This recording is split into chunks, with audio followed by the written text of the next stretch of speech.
Well, hello everyone, and thank you for joining us again on another episode of Leadership for the Now. My name is Florin, and I'm so delighted to be with you today. And today I'm joined by the wonderful guest, Vanessa Eriksson. Welcome, Vanessa.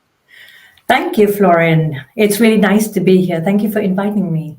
Thank you for making the time.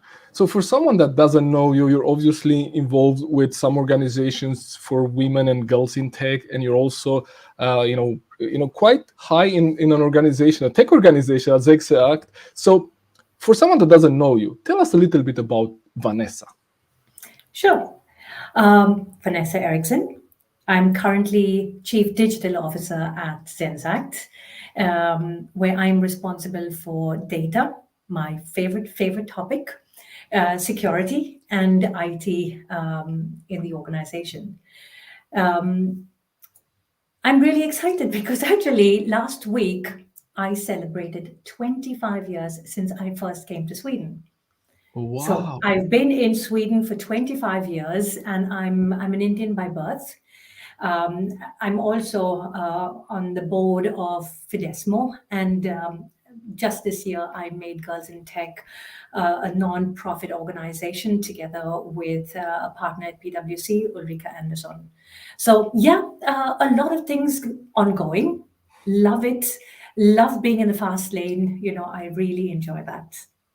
Wow. So, tell us a little bit about Girls in Tech. What is that, and how did that started?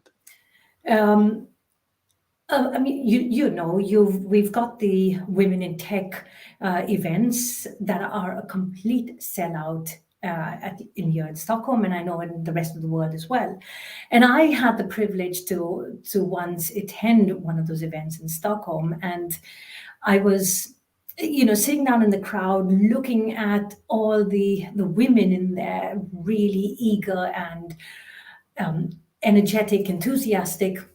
I somehow felt like we were missing the point, because if I want to have more women in tech someday, should I be focusing on the women in tech today? That wouldn't give me that sustainable flow of having women in tech. And that's when also, a mother of three daughters, I realized we need to target the younger ones, the ones still in school.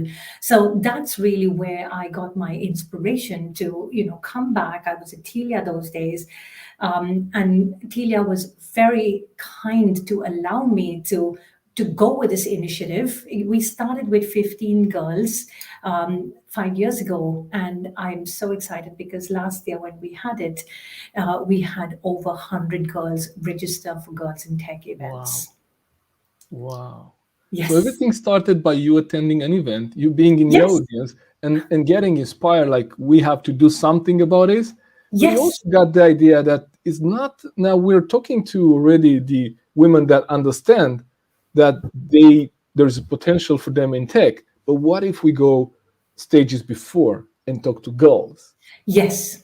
And Florian, I look at the age groups or the classes 7, 8, and 9, but actually research shows that if you go a little ahead, meaning if you target the age groups or those classes 6 to 7 or 5 to 7, that's really where you can create an impact. So we just created the NGO this year, and we're going to stick with 7 to 9. But I see myself easily moving further down, and targeting the ones that are really young, where you can influence and motivate them to a tech career someday. Wow. And so you're doing this in collaboration with school, or how does it work?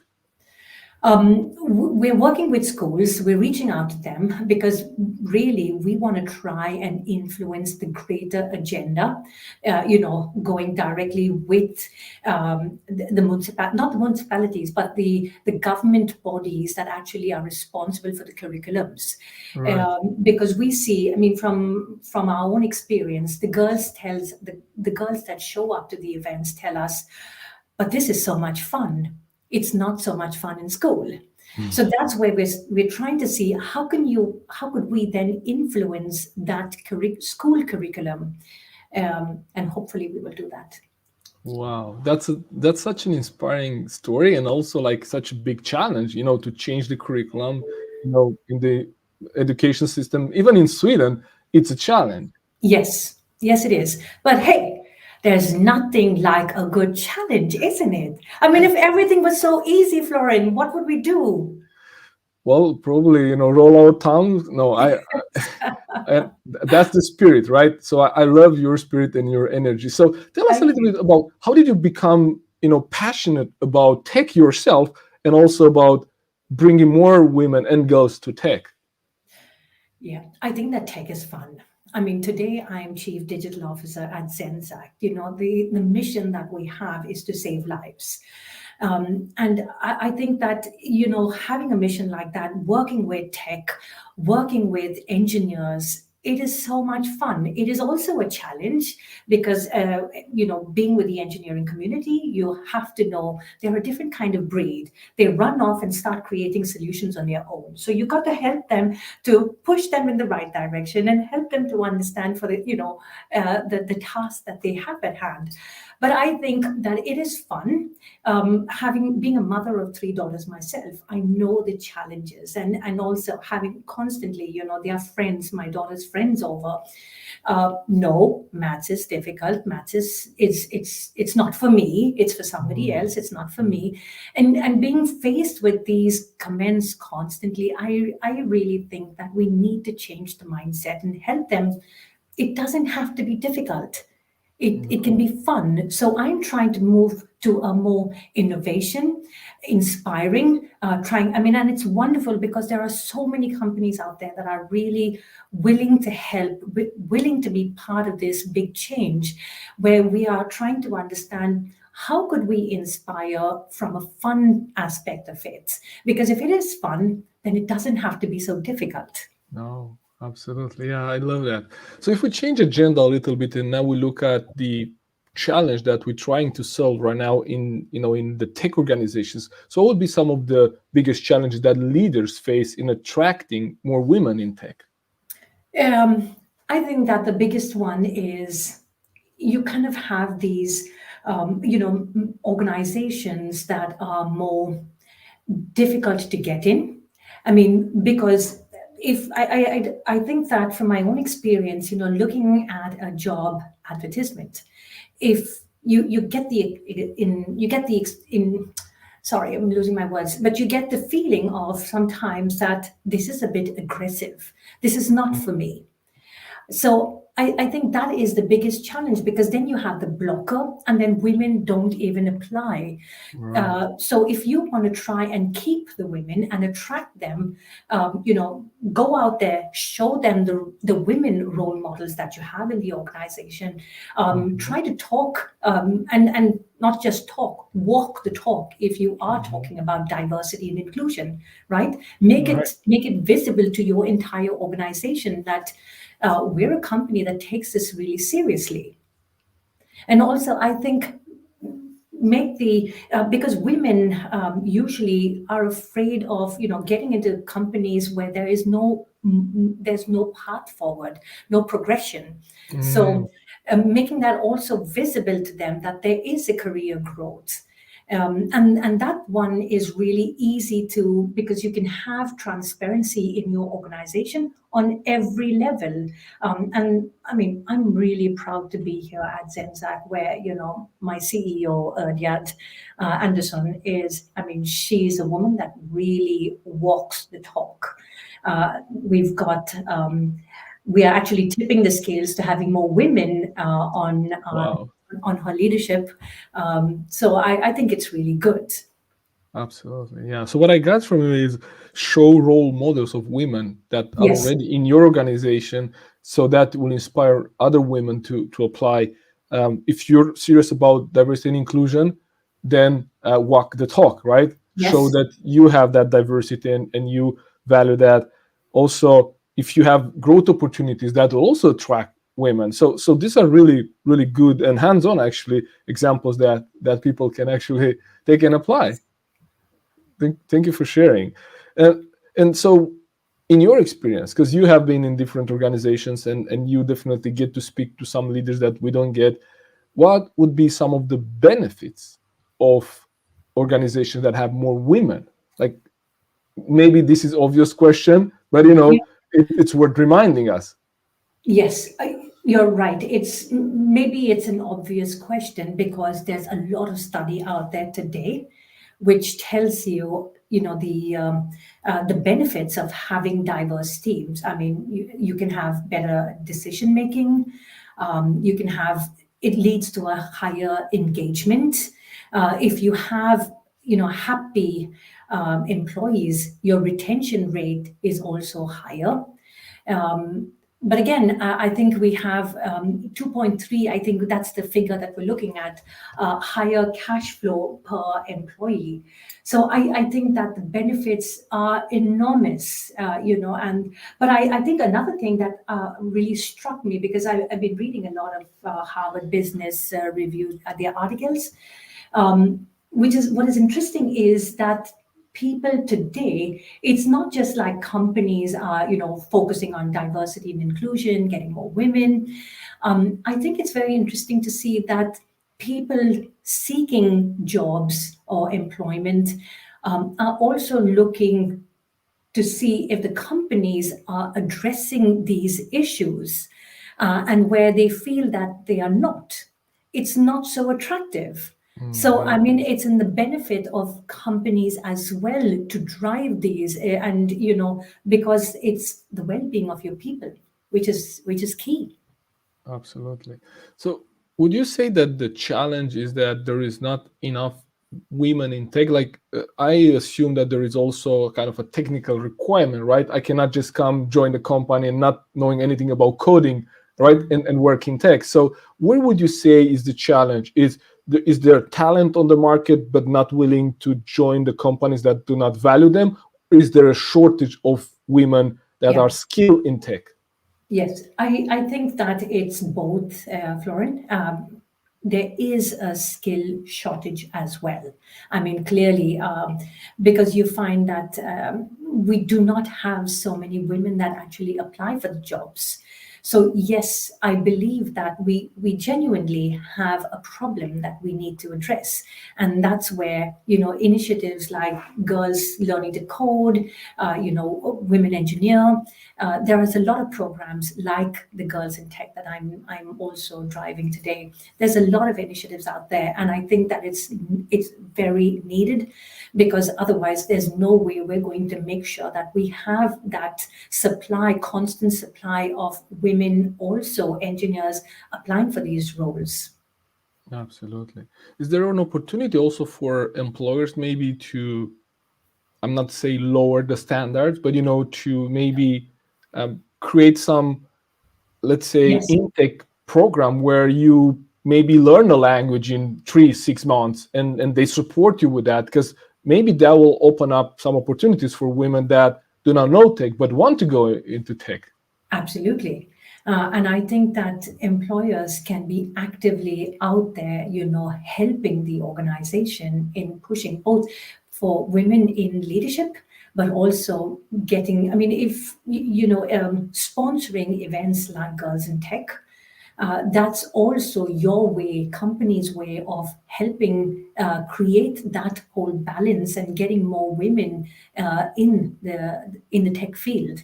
So I think yes, I hope that a lot more companies will pick up on this and both help the women workforce that wants to move into the tech space, but also out there scouting and helping the next generation to get more tech skills in place.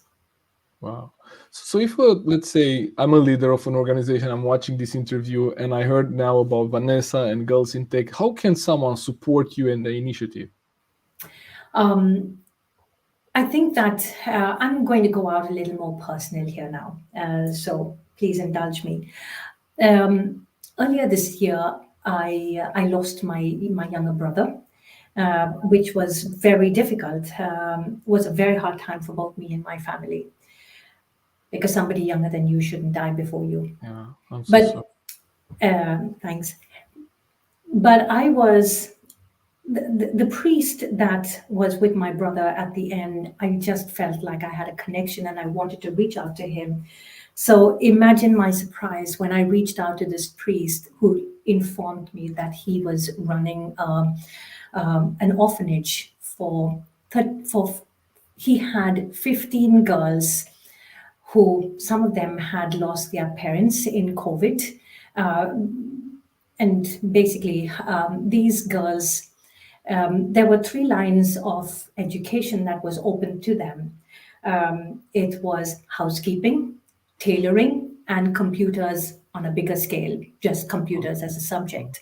And there was one girl in there that wanted to study computers, but today the Indian the school the school area, I mean the field is that girls' education is free in primary school, but then you have to pay for it later on. And this girl, there was no funding for her to go to college and study computers, and that's where I feel an obligation to help, especially an orphan that wants to study technology or computers or whatever. So I'm asking to sponsor a girl in tech through Girls in Tech, because especially if you want to do it and you do not have the means, then as companies and organizations that are driving for the better good, I would like to ask to help sponsor a girl in tech. Wow. So you're also working at raising funds to sponsor Yes, girls like that in India yes, that could choose something else than just cleaning, right? yes. As a career Housekeeping or path. tailoring. I think Yeah. that that model definitely needs to be changed or updated. Wow. So this is like for us here in Sweden, right? It seems like insane, right? But it's I know Yes, it's true, and it's some parts in Romania as well. So I'm not surprised, but so many might feel that Vanessa, is that still happening? yes, And yes, it's happening. And yes. yes, we can do something about it. Yes, so that's where I just feel like I feel a calling, and I feel like I really need to help this priest who is in the monastery looking after these 15 girls. They do not have more than 15 girls at a time, and they come from the government when they're orphans. Wow, that's such a inspiring story and touching. Actually, I have goosebumps. So, well, thank you for sharing that. And I hope if someone is watching and has the means and wants to get involved and kind of send the message of we value women in tech and we want to be an employer that gives back to the community. If they get in touch with you on LinkedIn, it's at a good channel. That is absolutely okay. It's all for a good cause.